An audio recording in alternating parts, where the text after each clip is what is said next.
지구적 문제. 인류는 이를 해결하기 위해 공동의 노력을 기울여야 합니다. 그리고 어려운 현실 속 더 나은 미래를 꿈꿀 수 있는 원동력. 최근 과학계의 트렌드로 떠오른 핵심 키워드, 융합이죠. 국가과학기술연구회 NST는 정부 출연 연구기관이 힘합쳐 국가 사회 현안 문제를 해결하기 위해 2014년 9개의 융합 연구단을 출범시켰는데요. 출범 4년. 융합 연구는 어떤 결실을 맺고 있을까요?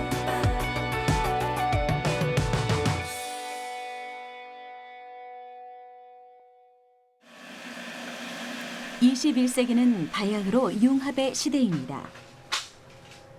오늘날의 사회 문제는 복잡하고 다양한 요소로 발생합니다. 닿지 않게 조심해야겠다. 때문에 국가의 안전과 개인의 건강을 지키기 위해선 단일 기술만으론 해결이 어려운 상황. 전문가들은 이를 해결할 4차 산업혁명의 핵심 키워드로 여러 분야의 융합을 꼽습니다. 융합이란 다른 종류의 것이 녹아 새로운 가치를 창조하는 일. 과학 분야에선 세분화된 학문들을 결합하고 응용해 기술 혁신을 이뤄내는 것을 말합니다. 이는 원천 기술 창조로 그동안 해결할 수 없었던 국가적 현안들의 해답을 찾고 새로운 산업 창출로 막대한 부가가치를 생산할 수 있죠. 융합 연구의 의미와 중요성은 노벨상을 통해서도 증명되고 있습니다. 노벨상을 보면 해가 갈수록 공동, 융합 연구 경향이 커지는 것을 알 수 있는데요. 2017년 노벨 과학상 수상자들도 공동 연구를 통해 성과를 냈다는 공통점이 있었죠. 노벨 화학상을 수상한 저온 현미경은 기초과학과 공학의 융합 작품이고, 물리학상을 받은 중력파의 경우 전 세계 1,200명의 연구자가 함께한 국제 공동 협력 연구로 볼 수 있습니다. 한국연구재단이 1901년부터 올해까지 노벨 과학상의 시기별 수상 유형을 10년 단위로 나눠 분석한 결과 1950년 이후 공동 수상자의 비중이 급격히 늘어나는 것을 확인할 수 있었죠. 이런 시대적 추세에 발맞춰 우리나라도 국가과학기술연구회를 출범. 2014년부터 과학기술을 통해 사회와 산업계 이슈 해결을 목적으로 정부 출연 연구기관과 산학 연구진이 모인 일몰형 융합연구단을 선정하고 지원에 나섰습니다. NST 산하에는 25개 출연 연구 기관이 있어요. 그래서 출연연의 역할과 함께 우리 국가에서 필요한 그런 사업을 좀 해보자, 그런 걸 이제 지원해보자 하는 뜻에서 국가과학기술연구회에서 이런 융합연구단 사업을 만들었고요. 각자 좀 개별형 그런 연구 과제를 했다면 여기서는 이제 정말 이게 국가적으로 이렇게 필요한 거면은 한번 모여서 몰입해가지고 집중적으로 연구를 해보자. 이래서 이제 어떤 새로운 패러다임으로 이제 연구해서 이걸 지원을 한 거예요. 그래서 융합연구단 운영의 가장 큰 특징은 일몰형 융합연구입니다. 일몰형 연구는 연구자들이 한 공간에 모여 연구하는 방식이죠. 융합연구단은 국가에서 가장 화제가 되는 사회 문제들을 조사해 2018년 1월 기준 총 10개 연구단으로 구성됐습니다. 이는 3년 이내 빠른 해결을 목표로 두른 실용화형 사업과 신종 바이러스 침해 등 국가적 과제에 대응하기 위해 6년의 장기간 연구가 진행되는 미래 선도형 사업으로 나눠져 창의적 혁신을 이끌어내고 있죠. 과학계의 새 트렌드로 떠오른 융합 연구. 과연 우리가 융합 연구를 통해 지난 4년간 얻은 성과엔 어떤 것들이 있을까요? 우리나라 융합 연구의 현 주소를 찾아가 봅니다.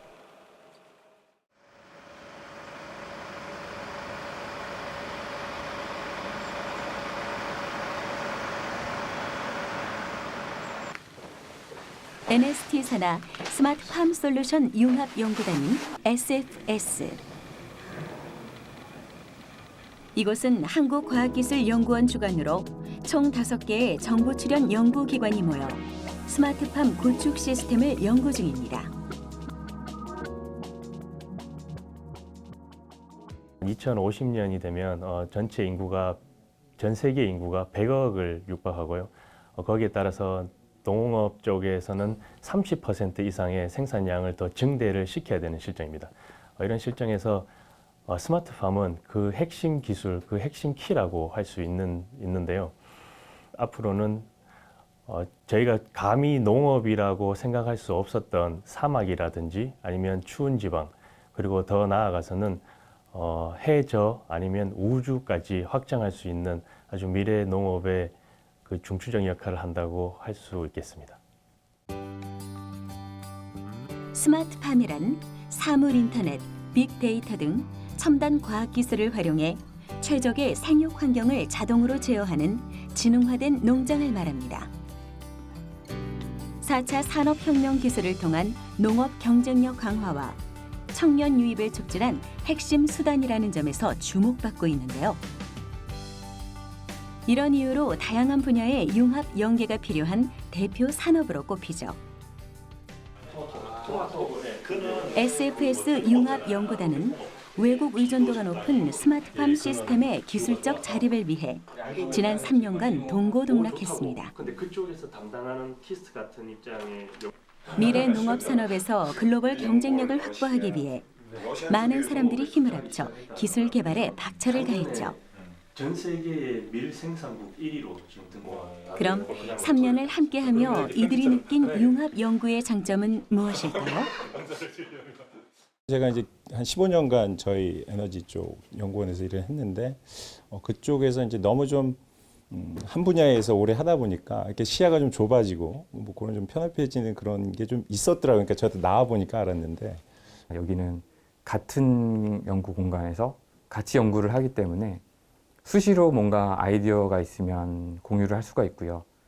우리가 몰랐던 거를 다른 기관 분들이 이제 해결책을 가지고 있는 경우가 있기 때문에 이제 그런 면에서 그 기존에 했던 연구랑 큰 차이점이 있었던 것 같습니다. 이들이 그린 미래 농업 시스템은 어떤 모습일까? 융합 연구단 옆에 자리한 실증 팜. 이곳에선 싱싱한 토마토가 자라나고 있습니다. 이 시설이 기존의 스마트팜과 다른 것은 식물 생리를 모니터링해 작물 하나하나의 특성에 맞춰 기를 수 있다는 점입니다. 이로써 누구나 고품질 작물 생산을 해내는 시대가 열린 거죠. 데이터의 수집, 분석, 활용을 통해 안정적으로 생산량을 예측할 수도 있습니다.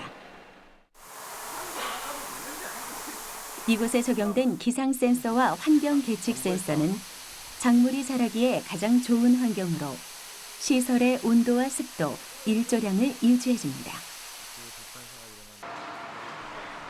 이를 통해 경험이 없는 농민이나 귀농을 꿈꾸는 사람 등 누구나 쉽게 고소득 작물을 키울 수 있게 되죠. 차광 커튼이랑 보온 커튼 같은 경우에는 이제 작물이 생장을 할 때 필요한 조건을 맞춰주기 위해서 구동되는 구동기 중에 하나이고요. 그리고 또 분무에 사용되는 에어포그 노즐 같은 경우에는 이제 토마토가 생장하는데 적절한 어떤 그 습도의 범위가 있습니다. 그 범위를 맞춰주기 위해서 혹은 또 저희 의도적으로 어떠한 범위로 이제 저희가 이동을 시키기 위해서 이제 분무를 사용하고 있습니다. 생육 측정 역시 정보통신 기술로 더욱 수월하게 만들어졌습니다. 농민들이 토마토를 출하하기 위해선 줄자를 일일이 사용해 수작업으로 측정을 해야 했는데요. 이제는 스마트폰으로 찰칵 사진을 찍으면 손가락의 단추를 표준 잣대로 사용해 크기가 바로 측정됩니다. 이로써 기존 방식에 비해 5배의 시간이 단축되고 예측 오류의 문제점까지 해결할 수 있게 됐죠. 또 기존처럼 데이터를 일일이 입력할 필요도 없습니다. 자동으로 생육 정보가 누적되기 때문에 이를 통해 농민은 토마토가 크지 않은 이유를 분석할 수도 있습니다.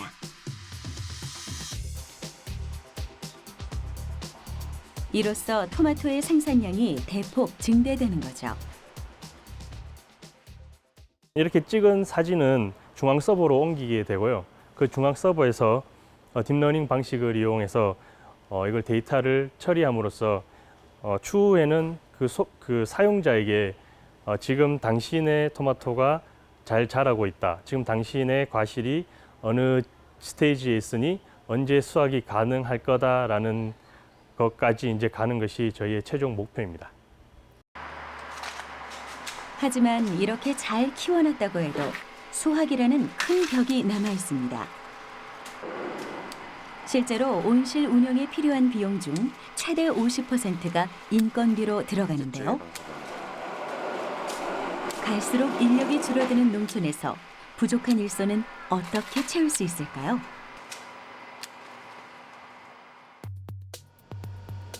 연구진은 한국생산기술연구원과의 융합 연구를 진행, 최적의 노동력을 소비할 수 있도록 생산적인 작업 시스템을 꾸리고 있습니다. 사물 인터넷과 무선 인식 기술을 이용한 노동력 분석으로 농부의 작업 효율을 높이는 연구를 진행 중이죠. 이러한 기술들은 스마트팜 기술 자립에 크게 기여할 예정입니다. 네덜란드 시스템에 의존하며 한계점에 부딪혔던 스마트팜 기술을 국산화하게 되면 우리 환경에 맞게 폭넓은 상용화가 가능하고 농가의 경제적 부담 또한 줄어들 수 있죠. 스마트팜은 모든 환경이 인간에 의해서 제어되는 상황에서 작물을 제어하는 장점이 있습니다. 그렇게 제어했을 상황에 우리가 얻을 수 있는 장점은 기상 환경이 악화가 되어도 저희가 꾸준한 생산성을 유지를 할 수 있고요. 뿐만 아니라 품질을 관리할 수 있기 때문에 그 물가 변동이라든지 이런 거에 있어서 아주 안정적인 시스템을 구축할 수 있습니다. 융합연구단이 개발한 스마트팜 기술을 실제로 적용 중인 농가를 찾았습니다. 달콤한 향 가득한 이 딸기 농장은 SFS 연구 기술을 보급하기 위한 시범 단지인데요. 습도하고 온도를 별도로 3년 전 이곳에 온수 배관 시스템을 적용한 김동현 씨. 온도 습도가 제일 또 그는 사실 딸기 농사 4년 차의 초보 농부입니다. 안 하신다고 하시더라고요. 농사 초반 많은 어려움을 겪어야 했던 동열 씨는 스마트팜 기술을 도입하며 보다 수월하게 농사를 지을 수 있게 됐죠. 수확량도 지금 정확한 거는 아니지만 저희가 데이터 낸 거 하니까 한 30% 정도 과실도 튼튼해졌고요. 특히 저희 같은 경우에는 이제 난방, 제일 중요한 게 난방이거든요. 물론 인건비도 있지만 난방이 제일 중요하기 때문에 난방비가 지금 전년 첫해 대비 한 30% 정도는 줄었습니다. 난방비의 30% 절감. 이는 어떻게 가능했을까요? 일반 딸기 농장의 경우 초기 투자 비용이 적은 온풍 순환 시스템을 통해 딸기를 키웁니다. 하지만 이는 바람이 가운데로 모여 에너지의 낭비가 심하고 가장자리 딸기의 품질이 현저히 떨어진다는 단점을 가지고 있었죠. 스마트팜을 적용한 딸기 농장의 경우 온수 배관 시스템을 이용합니다. 수십 개의 센서가 열이 부족한 곳을 찾아내 농장 곳곳으로 온수를 균등하게 보급하기 때문에 딸기가 골고루 잘 자라게 되죠. 또 불필요한 에너지의 소비가 없어 난방비까지 줄어듭니다. 연구단은 스마트팜 기술의 필수적인 센서 설치 비용이 농가에 부담을 준다는 것에 착안해 무빙 센서를 개발하기도 했는데요. 넓은 온실을 이리저리 움직이는 무빙 센서 하나로 마치 수십 개의 센서를 설치한 것과 같은 효과를 냅니다. 연구단은 앞으로 무선 통신 기술을 기반으로 정밀한 데이터를 수집, 다양한 실증화 연구를 적용할 예정인데요. 이 모두가 스마트팜 어벤져스로 불리는 SFS 융합 연구단이 이뤄낸 캐거입니다. 연구단은 총 16개의 기술 개발에 성공, 상용화를 앞두고 있죠. 서로 화학과 소통 이런 등등의 많은 디스커션을 통해서 내가 가지고 있는 생각만이 정답이 아닐 수 있겠구나. 그러면서 상대의 의견을 좀 취합을 하고 그 취합한 걸 가지고 또 새로운 프로덕트가 만들어질 때 그때 가장 큰 보람을 느끼고요. 그리고 이러한 만들어지는 프로덕트는 저희의 타깃은 모두 국가 농업의 발전으로 가는 거기 때문에 이런 것이 농업의 발전 그리고 국가가 세계적인 어떤 농업 강대국 그리고 더 나아가서 이런 기술들이 농민이 사용했을 때 가장 기쁨을 느낄 수 있는 그런 기술이 될 때 저희는 큰 보람을 느끼는 것 같습니다. 우리가 살고 있는 지구는 급격한 산업 발달과 인구 증가로 점점 병들어가고 있습니다. 특히 무분별한 화석연료의 사용으로 발생한 온실가스는 지구 곳곳에 이상 징후를 일으키고 있죠.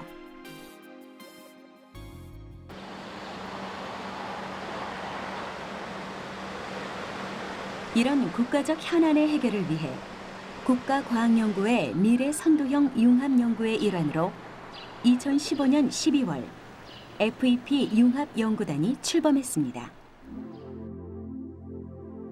연구 인프라가 구축된 한국에너지기술연구원 주관으로 4개의 연구기관이 모여 함께 힘을 모으고 있죠. FEP는 미래에너지 플랜트의 줄임말로 핵심 임무는 온실가스와 미세먼지 발생을 최소화한 미래 석탄 화력 발전 기술을 개발하는 일이죠. 그럼 이들은 왜 석탄 화력 발전소에 주목하는 걸까요? 석탄 화력 발전소가 당면하고 있는 문제는 3가지로 정리가 됩니다. 첫째, 온실가스를 감축하는 것이고, 둘째는 미세먼지를 줄여야 합니다. 그리고 물을 전력하는 기술 개발이 필요합니다. 따라서 이러한 복합적인 이슈를 해결하는 것이 저희가 생각하는 미래에너지 생산 기술 개발이 되겠습니다. 우리가 사용하는 화석연료는 다량의 중금속과 유해성 물질을 함유한 미세먼지를 야기시킵니다. 눈에 보이지 않을 만큼 매우 작은 미세먼지는 대기 중에 머물러 있다 호흡기를 거쳐 폐에 침투하거나 혈관을 따라 체내로 이동하여 건강에 악영향을 끼치는데요. 초미세먼지는 발전소에서 연료 연소 과정 중 황산화물과 질소산화물이 배출되며 1차로 발생합니다. 이후 대기 중에 나온 유해 화합물이 안개, 수증기와 만나 화학 반응을 일으켜 2차 미세먼지가 발생하게 되죠. 1급 발암물질로 분류되는 초미세먼지를 방지하기 위해 연구단은 대기오염 저감 기술을 연구 중입니다. 유해화합물 원천 제거 기술을 활용해 연소 과정에서 발생되는 미세먼지 원인 물질을 제거함과 동시에 미처 잡아내지 못한 물질을 한 번 더 걸러주는 초청정 발전 환경 기술이죠. 또한 연구단은 온실가스의 주범인 이산화탄소를 줄일 획기적인 방안을 위해 사력을 다하고 있습니다. 초청정 화력 발전 개발을 통해 깨끗하고 효율적인 에너지 생산에 도전, 지속 가능한 발전과 지구의 안전을 도모하겠다는 목표입니다. FEP 융합연구단의 5개 연구실 중 하나인 에너지 플랜트 공정 최적화 연구실, 한국생산기술연구원의 이은도 박사팀은 이곳에서 발전 시스템의 시뮬레이션과 공정 해석을 담당하고 있습니다. 현재 시뮬레이션 중인 것은 FEP에서 주력으로 연구 중인 순산소 순환 유동층 보일러 발전 기술. 이름도 길고 어려운 이 기술은 과연 어떤 개념일까요? 우선 순환 유동층 연소란 다양한 연료를 높은 효율로 연소시키는 기술이라고 보면 되는데요. 기존의 화력발전소는 석탄을 연소시켜 물을 끓이고 여기서 발생된 수증기가 터빈을 돌리는 방식으로 에너지를 얻습니다. 순환 유동층 연소를 이용하면 석탄이 들어가 탈 때 공기로 기포를 발생시켜 높은 온도의 모래를 띄워줌으로써 전체적으로 균일한 연소를 돕고 타고 남은 것은 다시 순환돼 완전 연소가 일어날 수 있게 되죠. 이제 유동층 보일러의 장점 중에 하나는 그런 다양한 연료를 쓸 수 있는 것뿐만 아니라 그 안에서 그 로내에서 탈환을 할 수 있어요. 황이 있는 연료 같은 경우. 그리고 온도가 낮기 때문에 낙스 같은 것들이 줄어듭니다. 그래서 이제 삭스나 낙스 같은 그런 이제 오염 물질이 요새 미세먼지하고도 연관이 있고 상당히 이제 중요한 이슈가 되고 있는데 유동층 보일러에서는 그런 것들을 보일러 안에서 좀 많이 줄여줄 수 있기 때문에 좀 더 친환경적인 보일러라고 보시면 됩니다. 그럼 순산소 연소 기술이란 무엇일까? 이는 이산화탄소를 연소 과정 중 원천 분리하는 기술인데요. 보통 석탄이 공기와 만나 타고 나면 자연스럽게 배기가스와 물이 생깁니다. 배기가스 안에는 이산화탄소와 질소가 섞여 있기 때문에 연소 과정 자체가 온실 효과의 주범이 되는데요. 순산소 연소란 이 과정에서 질소를 빼고 산소를 불어넣어 배출가스를 이산화탄소와 물만 나오도록 하는 것이죠. 물을 거르면 이산화탄소만 자연스럽게 분리할 수 있습니다.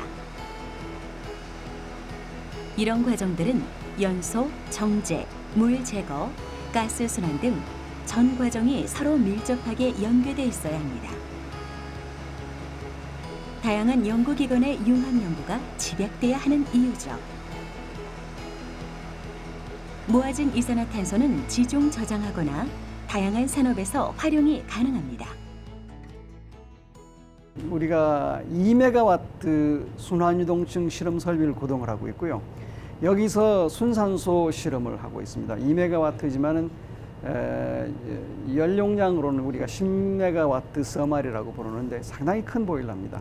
상용 장치하고 거의 같은 형태의 그 설비를 요소 설비를 갖추고 있는 발전 설비고요. 실제로 전력을 여기서 보시다시피 전력을 생산을 하고 또 전력을 공급을 하고 손해에서도 쓰고 이렇게 하고 있습니다. 각각의 연구 분야에서 오랫동안 축적해온 고유 기술과 노하우를 융합시켜 초청정 미래에너지 개발이라는 하나의 목표를 향해 달리고 있는 FEP 융합연구단. 한국에너지기술원의 선도원 박사팀은 이를 바탕으로 이산화탄소를 원천에서 분리하고 초초임계 기술로 효율을 극대화한 굴뚝 없는 화력 발전의 구축을 앞당겨 나갈 예정입니다. 건강한 에너지를 향한 연구단의 노력은 여기에서 그치지 않는데요. 발전용수 절약 연구실. 화력 발전 용량 증가와 함께 발전용수의 사용량 또한 꾸준히 증가해 왔는데요. 이곳에선 발전소에서 소실되는 물을 회수하는 연구가 활발히 진행 중입니다. 연구단은 발전에 쓰이는 많은 양의 발전 용수를 절약하기 위해 발전 과정에서 발생하는 수분 및 냉각수를 회수해 재활용하는 기술을 개발했죠. 이를 통해 물 사용량을 30%까지 저감해냈습니다. 발전소에서 물이 많이 필요하기 때문에 결국 그 말은 물이 많은 곳에서만 발전소를 지을 수가 있게 됩니다. 현재로서는. 그러면 발전소의 부지에 제한이 있게 되고요. 어떤 요즘 추세는 작은 발전소로 지어서 분사 발전이 미래 에너지의 큰 트렌드가 됐는데, 그럼 작게 지으려면은 소비하려는 도시 부근에 지어야 되는데 그 물 자원이 부족하게 되면은 도시 부근에 지을 수 없게 됩니다. 그렇게 되기 때문에 도시 부근에 인접한 데서 분산 발전을 하기 위해서는 발전 용수를 저감하는 연구를 개발해야 됩니다. 그 기술. 예. 지구를 위한 FEP 융합 연구단의 끝없는 도전. 우리 순수 기술로 개발한 미래에너지 플랜트는 2단계에 거쳐 최대 6년의 연구 기간으로 운영될 예정입니다. 그리고 2021년 상용화를 목표로 하고 있죠. 기술이 상용화될 경우 온실가스 감축 정책을 수행하는 정부 및 기업의 부담이 크게 완화되고 지구 온난화를 걱정하는 세계인 모두가 혜택을 보게 될 텐데요. 더욱 깨끗한 지구를 만들기 위한 FEP 융합 연구단의 최종 목표는 무엇일까요? 석탄화력 발전소의 거의 모든 환경 문제는 연소가스가 배출되는 굴뚝에서부터 발생을 합니다. 저희는 미세먼지와 유해가스를 완벽하게 제거한 다음 이산화탄소를 저장 또는 이용하도록 하는 기반을 제공할 수가 있습니다. 이를 통해서 굴뚝 없는 발전소의 구현이 가능해집니다. 결국에는 이제 이렇게 화력 발전을 해서 발전 시스템을 이제 운영을 하는데 바깥으로 나가는 거는 없는 겁니다. 그래서 굴뚝이 없으니까 사실 미세먼지 이슈에서도 자유롭고 CO2 문제가 또 아주 중요한 이슈인데 CO2 부분도 활용을 하는 부분이 되니까 이제 이게 성공적으로 잘 개발이 된다라고 하면 지금 화력 발전이 가지고 있는 여러 가지 이슈를 해결할 수 있는 어떤 그런 방안이죠. 뇌과학 연구의 허브로 불리는 치매 DTC 융합 연구단. 이곳은 난공불락의 질환으로 불리는 치매 해결을 위해 치매 통합 솔루션의 길을 열고 있습니다. 한국과학기술연구원의 주관으로 총 4곳의 정부 출연 연구기관이 참여하고 있죠.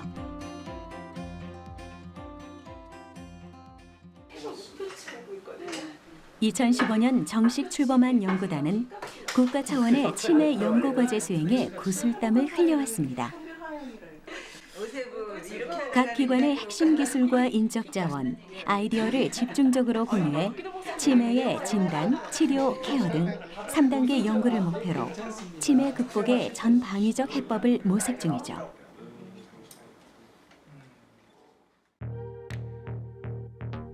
고령화 사회에서 치매는 심각한 사회 문제로 떠올랐습니다. 뇌의 신경세포는 약 1000억 개. 이는 현대 과학에서도 규명하지 못한 미지의 영역입니다. 복잡한 뇌에 문제가 생기는 치매는 아직 치료제는 물론 그 원인조차 불분명하죠. 현재 우리나라의 치매 환자는 약 70만 명. 그 증가율은 전 세계에서 가장 빠른 속도입니다. 이를 해결하기 위해 국가 차원 연구 수행의 전초기지 치매 융합 연구단이 탄생한 거죠. 이것은 어떤 개인이 해결할 문제가 아니다. 개인이 내가 뭐 노력해서 되는 일이 아니라 국가적으로도 어떤 제도도 만들어야 되고 R&D 그런 기술 개발도 해야 되고 이런 것들이 총체적으로 뭔가를 해야 되는 그런 상황이라는 거죠. 그래서 부분적으로는 뭐 치매 연구를 하고 있는 사람들이 많았지만 그거를 어떤 통합 솔루션, 제도도 만들고 기술도 개발하고 이런 것들을 해야 된다는 그런 이제 인식이 생긴 거고요. 그래서 이제 저희 같은 경우는 그런 치매를 해결하기 위한 그런 진단, 치료, 케어 기술을 개발하는 그런 통합 솔루션을 한번 개발해보자. 그런 이제 주제를 가지고 연구단이 생겨나게 된 거죠. 그렇다면 연구단에선 어떤 연구가 진행되고 있을까? 그 첫 단계는 치매 조기 진단 시스템을 개발하는 것이었죠. 이 시스템은 몸에 부착하는 전자장치인 웨어러블 디바이스를 기반으로 게임처럼 간단하고 재미있는 방식으로 치매를 진단할 수 있도록 만들어졌습니다. 가상 공간에서 사용자는 물건을 인지하고 그 위치를 찾아내야 하죠. 그 물건이 방 안 어딘가에 숨겨질 텐데 그 물건과 숨겨진 장소를 잘 기억하세요. 미션이 시작되자 가상 공간 곳곳에 숨겨지는 물건들. 상자에 담아주세요. 찾는 물건이 없으면 그냥 돌아오시면 됩니다. 조각기. VR을 착용한 사용자가 지시어에 따라 인지한 물건을 찾아냅니다. 이를 상자에 담아야 다음 미션으로 넘어가죠. 안경. 누구나 간단하게 검사를 받을 수 있는 이 시스템은 첫 증상 후 진단까지의 시간 소요를 기존 검사 대비 50% 이상 단축하는 성과를 거뒀죠.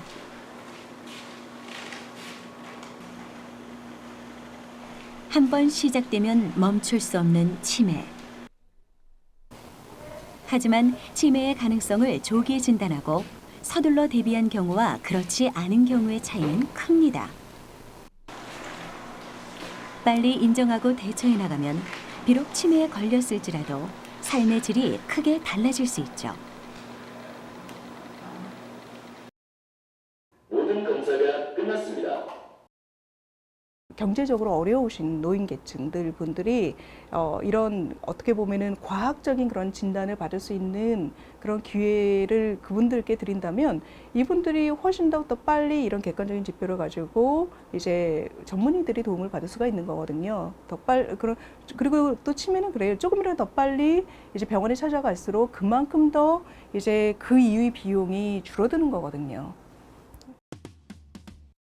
현재 치매의 조기 진단은 문진과 다양한 신경 심리 검사 후 펫이나 MRI 촬영을 진행합니다. 하지만 이런 방법들은 반복적인 측정이 어렵고 고가의 검사비로 환자에게 부담이 된다는 단점이 있죠. 병이 깊어진 후 병원을 찾으면 치매 진단을 받더라도 약물 치료 효과를 얻기 힘들어집니다. 연구진은 가상현실 영상과 웨어러블 디바이스를 결합한 기기만으로 누구나 부담 없이 보건소나 가정에서 치매를 자가 진단할 수 있도록 하는 것이 목표입니다. 그럼 어떻게 이런 간단한 방법으로 치매를 예측할 수 있는 걸까요? 연구진은 두 가지에 주목했습니다. 정상적인 사람에게 보이지 않는 특정한 뇌파를 측정, 신경회로의 손상을 추정하고 아이 트래커라는 장비를 이용 시선의 위치를 추적하고 동공의 확장과 수축까지 확인합니다. 이 움직임이 비정상적일 경우 특정 뇌 부위가 손상됐다고 추정할 수 있는 거죠. 과연 그 정확도는 어느 정도일까요? 아밀로이드 펫이라고 있는데 그것을 이제 그 아밀로이드가 얼마나 있느냐를 뇌 영상을 통해서 이제 측정하는 방법인데 펫 양성군을 그 예측할 수 있는 정확도가 93.5%가 나왔어요. 근데 이거는 굉장히 놀라운 것은 왜 그러냐면 일단은 펫 대비 한 서너 시간 걸리는 펫 대비 그냥 간단하게 5분짜리 비디오 영상을 보고 그때 나온 결과를 기반으로 해서 펫 양성군일 만큼 기억력이 손상돼 있느냐를 예측한 것이거든요. 그런 차원에서는 상당히 어떻게 보면 고무적인 그런 결과가 나왔다라고 얘기할 수가 있고요. 그럼 진단을 넘어 치매를 근원적으로 치료할 수는 없을까?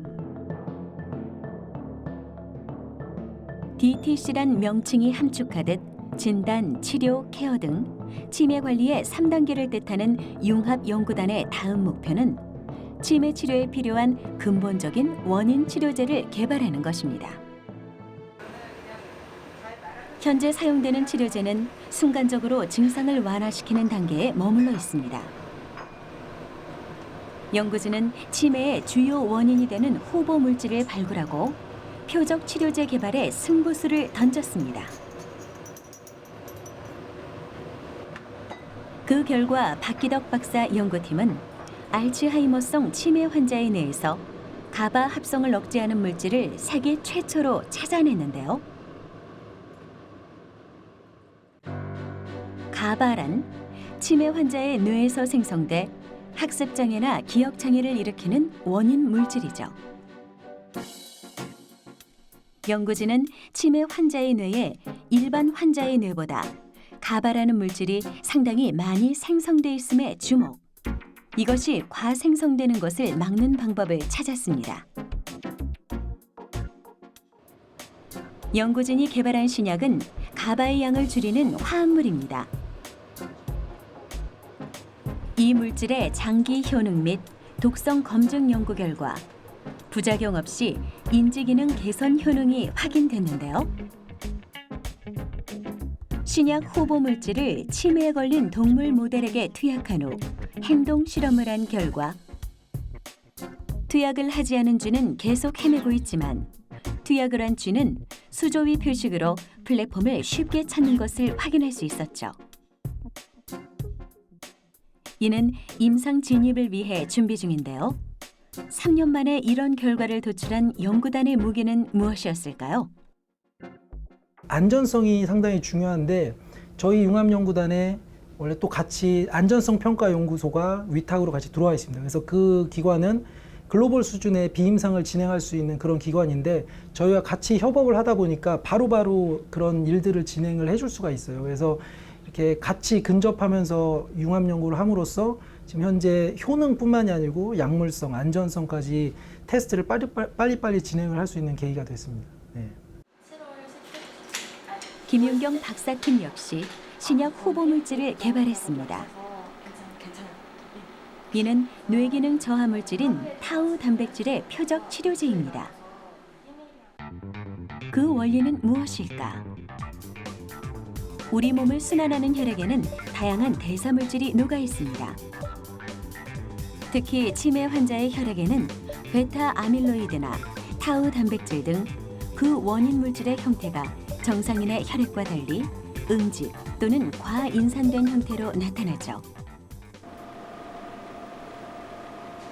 연구진은 그중 타우의 응집을 억제하는 후보 물질의 도출, 치매 치료에 큰 가능성을 열었습니다. 이로써 융합연구단은 임상 진입이 가능한 치료 후보 물질 2종 개발의 목표를 이뤄낸 셈이죠.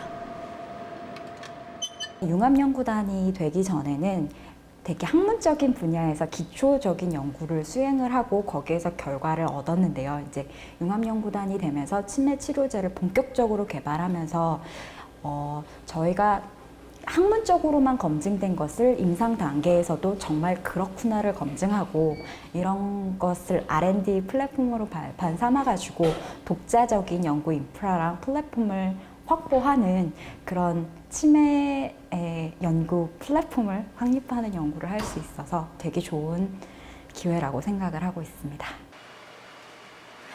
기상 알람 서비스를 시작합니다.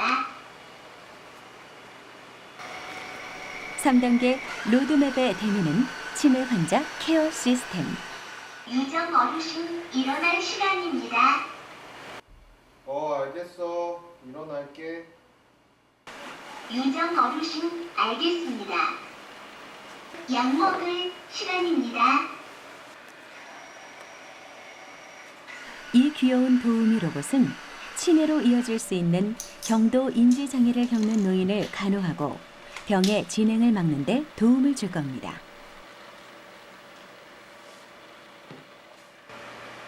유정 어르신 약을 다 드셨다니 잘하셨습니다. 홀로 지내는 노인들이 많아지며 정서적인 외로움과 함께 기억력 감퇴가 더불어 찾아왔는데요. 라이프케어 로봇은 커뮤니케이션이 가능해 대화나 운동을 통해 치매의 진행을 늦출 수 있습니다. 또 24시간 환자의 행동을 모니터링해 위험 상황에서 보호자나 사회기관에 연락을 취할 수 있죠. 하지만 이런 서비스를 구현하기 위해서는 아직도 많은 단계가 남아있는 상황. 연구진은 환자의 상황을 인식할 수 있는 인공지능에 기반한 지능 로봇 기술 시스템 제작을 위해 지금도 전력을 다하고 있습니다. 2, 3년 내에 마이범 로봇을 실용화, 즉 상용화하려고 준비 중에 있고요. 또 그것을 이렇게 지원해주는 스타트업 기업도 같이 만들어 나가려고 하고 있습니다. 그래서 한 2, 3년 내에 실질적으로 우리 치매 환자 가정에서 치매 케어를 도와줄 수 있는 로봇으로서 이렇게 만들어 나가고자 합니다. 현대인의 10대 사망 원인 질환 중 유일하게 예방과 치료 방법이 없는 질병, 치매. 치매 DTC 융합연구단은 이를 해결하기 위해 학문적 소통을 통해 진정한 융합 연구를 실현하고 있습니다. 2021년까지 상용화 가능한 수준의 성과를 목표로 책임감을 갖고 연구에 임하는 사람들. 이들은 치매가 두렵지 않은 대한민국을 향해 오늘도 힘차게 나아가고 있습니다. 요즘 과학은 그렇습니다. 요즘 과학은 자기만의 고위 전공으로서 해결할 수 있는 것은 거의 없어요. 그러니까 저는 물리학자지만은 생물학의 도움을 받아야 되고, 그리고 양리학을 하시는 분들의 도움을 받아야 되고, 의학하시는 분의 도움을 받아야 되고, 그리고 또 로보틱스 하시는 분들한테 인스피레이션 받을 수가 있거든요. 그러면서 그게 가능하게 하는 게 이 사업이었던 거죠. 사실 이제 약 개발이라고 하는 거는 저희끼리는 이제 생물학의 꽃이라고 하거든요. 이제 꽃을 하나 피우려면 엄청난 일들이 벌어지고 나야 마지막에 꽃이 피는 거잖아요. 그러니까 이제 그런 것 같아요. 지금 여기에서 보면은 이제 그 꽃 하나를 피우기 위해서 이제 각 분야의 이제 전공자들이 모여가지고 결국은 그 이제 꽃을 피우려고 하는 거죠. 그러니까 이제 그 꽃을 피우는데 이제 뭐 빨리 피울 수도 있고 예쁜 꽃을 피울 수도 있고 뭐 사람들이 사가는 꽃을 피울 수도 있는 거잖아요. 그러니까 이제 그런 게 아마 시너지가 아닐까 그렇게 생각하고 있어요. 네.